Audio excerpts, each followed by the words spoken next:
Welcome to Whispered Words and Chapter of Love, your shortcut to the world of books. In just a few minutes, we'll take you on a journey through the pages of your favorite stories. Today I am covering Outlander by Diana Gabaldon. Don't forget to hit that subscribe button, so you never miss a book summary. Let's dive in. In this part, Claire Randall, a former combat nurse from World War II, is on a second honeymoon in Inverness, Scotland, with her husband Frank Randall. They are trying to rekindle their relationship after being separated during the war. Frank, a historian with a particular interest in his family's genealogy, is researching his ancestors in Inverness. One day, Claire visits a mysterious circle of standing stones called Cray na Dun, which is known for its historical significance and ancient legends. As she approaches the stones, she hears a buzzing sound and is inexplicably transported back in time to the year 1743, during the Jacobite uprising in Scotland. This sudden time travel is a central and unexpected event in the story. Part 1 also briefly explores Claire's confusion and disorientation as she tries to come to terms with her new reality in the 18th century. She soon realizes that she is in a dangerous and tumultuous period in Scottish history, and her knowledge of future events and her skills as a nurse make her an anomaly among the people of that time. Claire's journey in the past begins in Part 1 and continues as she navigates the challenges of survival and adapts to life in 1743, setting the stage for the epic romance and adventure that unfolds throughout the novel. The events in Inverness, 1945, serve as the catalyst for the entire narrative, as Claire's time travel propels her into a world of intrigue, romance, and historical upheaval. Part 2 of Outlander by Diana Gabaldon, titled Castle Leoch, 1743, is a significant section of the novel where the story delves deeper into Claire Randall's experiences in the 18th century, particularly at Castle Leoch, a Scottish castle. Here's more about this section. Introduction to Castle Leoch. After Claire's sudden time travel from 1945 to 1743, she finds herself at Castle Leoch, a Scottish clan stronghold. The chapter introduces readers to the castle's residents, including the Laird Colum Mackenzie, his brother Dougal, and the formidable Mrs. Fitzgibbons. Adapting to life in the 18th century, Claire begins to adapt to the customs, language, and lifestyle of the 18th century, which is vastly different from her own time. She is initially seen as an outsider and is regarded with suspicion, as her clothing, accent, and medical knowledge set her apart from the people of the time.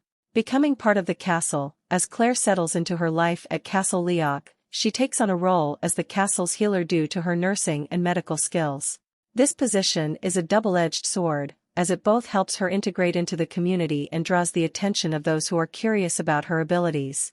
Meeting the Mackenzie clan, Claire gets to know the Mackenzie clan better, particularly the enigmatic Dougal Mackenzie and the physically frail but politically astute Colum Mackenzie, who is the laird of the clan. The wedding. A pivotal event in this section is Claire's wedding to Jamie Fraser, a young Scottish warrior. The wedding is not only a means to protect Claire from the suspicions of the Redcoats but also marks the beginning of her complex and passionate relationship with Jamie. The wedding night. Following the wedding, Claire and Jamie share an emotional and intense wedding night. This marks the beginning of their deep connection, even as Claire is torn between her loyalty to her husband in the 20th century and her growing feelings for Jamie. This part of the novel is crucial in developing the story's central characters, relationships, and the unique challenges that Claire faces as she navigates a world centuries removed from her own. It also introduces readers to the political intrigue and complex relationships within the Scottish clans, which play a significant role in the broader narrative of Outlander. Part 3 of Outlander by Diana Gabaldon, titled On the Road, is a section of the novel where Claire Randall and Jamie Fraser embark on a journey through the Scottish Highlands. Here's more about this section. Dinner's ready. Claire and Jamie leave Castle Leoch and begin their journey through the Highlands. Claire must adapt to the rough and uncertain life on the road, which is quite different from the relative safety and comfort of the castle. She learns to prepare meals over an open fire and live off the land. By the pricking of my thumbs, as they travel, Claire becomes increasingly concerned about the looming Jacobite uprising. Her knowledge of history tells her that a catastrophic battle is approaching, and she worries about how it might impact her and the people she has come to care about. The Devil's Mark. This section sees Claire and Jamie returning to Castle Leoch briefly, where Claire faces accusations of being a witch due to her knowledge and abilities as a healer. She undergoes a trial and faces the superstitions and prejudices of the time. Lallybroch. Claire and Jamie visit Jamie's family home, Lallybroch, where Claire learns more about Jamie's past and the family he left behind. The visit provides insights into Jamie's background and the complex dynamics of his family. The Watch. On their journey, Claire and Jamie encounter a group of bandits known as the Watch. They must navigate these dangerous encounters as they continue their travels. This section adds a layer of suspense and tension to the story. The Search. A significant portion of this section is dedicated to Claire being captured by the British Redcoats. Jamie risks everything to rescue her from their clutches, highlighting the depth of their bond and the lengths they are willing to go to protect each other. Wentworth Prison. The section culminates with Claire and Jamie facing the horrors of Wentworth Prison, a brutal and dangerous place. The events at the prison have a profound impact on both characters and set the stage for significant developments in the plot. Part 3 of Outlander is filled with tension, danger, and emotional challenges as Claire and Jamie's relationship deepens and they face external threats, both political and personal.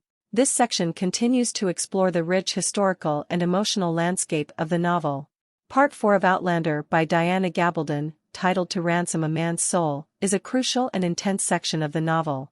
In this part, Claire Randall and Jamie Fraser face significant challenges and ordeals that have a profound impact on their relationship and the overall narrative. Here's more about this section. The Witch's Trial. Claire faces a trial as a suspected witch, and her rescue by Jamie is a pivotal event. It's a trial by ordeal, and her survival has both emotional and symbolic significance. Jamie's intervention demonstrates the depth of his love and commitment to Claire. The Return of the Prodigal. Following the trial, Jamie and Claire journey to France, where Jamie seeks to recover from the physical and emotional trauma he experienced in Wentworth Prison. This part of the story explores their recovery and healing. La Dame Blanche. Claire and Jamie arrive in France, and they become entangled in political intrigue as they try to prevent the Jacobite rebellion. Claire's medical knowledge and Jamie's connections make them valuable assets in this endeavor.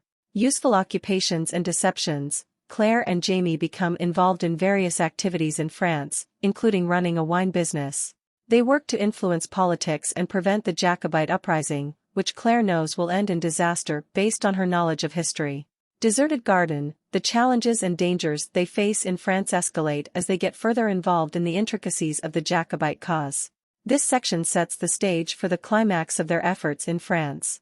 Maelstrom. Part 4 culminates with the climax of their efforts in France, as Claire and Jamie confront the intricate web of political machinations.